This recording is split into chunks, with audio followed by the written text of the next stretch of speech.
Hello everyone, today I'm going to show you how to use Perplexity AI for assignment. Perplexity AI is an AI powered search engine that provides concise, accurate answers by synthesizing information from various web sources to effectively use Perplexity AI for your assignments. So, follow these steps. Number one is that you will just access Perplexity AI, visit the Perplexity website, and create your account. Just log in with Google account, and after in the search bar, you will just input your query, enter a clear and specific question related to your assignment in the search bar. And if I just give them example like what are the main causes of climate, I will just tap on it search.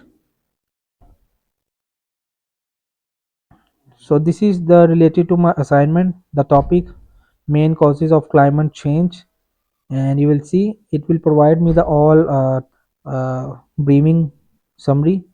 So in this way you can just use Perplexity AI for assignments. So hope this video helped you. Please don't forget to like and subscribe and get notified for more videos.